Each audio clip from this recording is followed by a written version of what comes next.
have a discourse today on passions. Actually, it's called Passion versus the Passions. So when I first came into the Walk of Holiness, I was reading the Desert Fathers, and the monks were talking about how you had to get rid of all your passions. You had to get them out of you.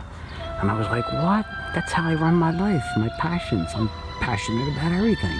That's how I inspire myself. I was like, oh my Lord, what do they want me to be, a robot and not have any passion? Well, that's not the same thing. You know about the passion of Christ, right?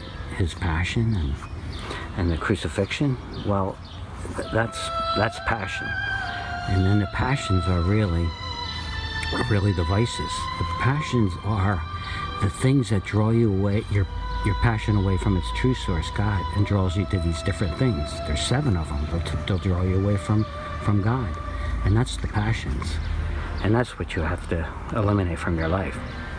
And we're all run by them. And it's either greed, money, fame, power, notoriety, something going on in you that drives you.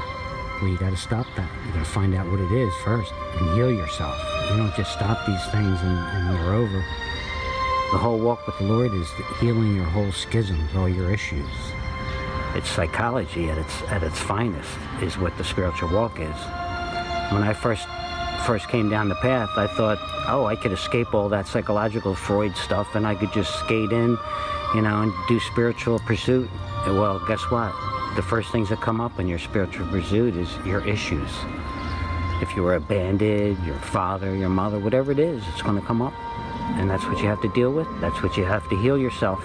And that's the spiritual pursuit, is healing yourself. That's the first thing. And that takes years. And then after that, you go into the next step. But the first thing, you have to heal yourself.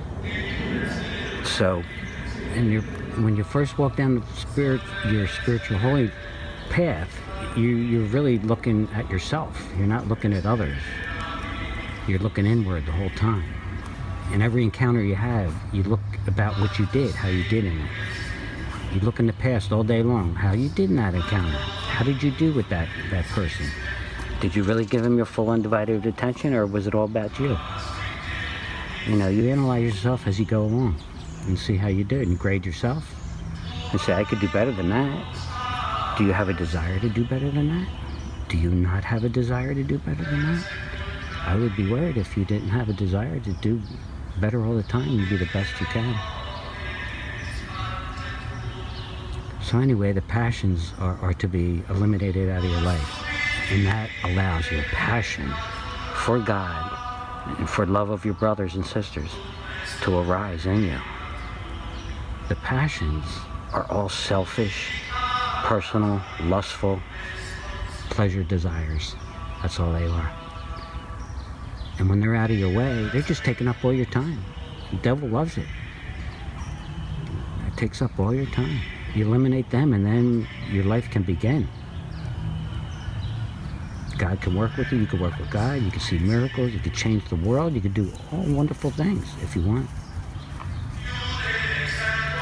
But that's not what it's about. It's not changing the world. It's changing yourself. That's how you change the world, by changing yourself. Because the truth is, each of us is our own worst enemy.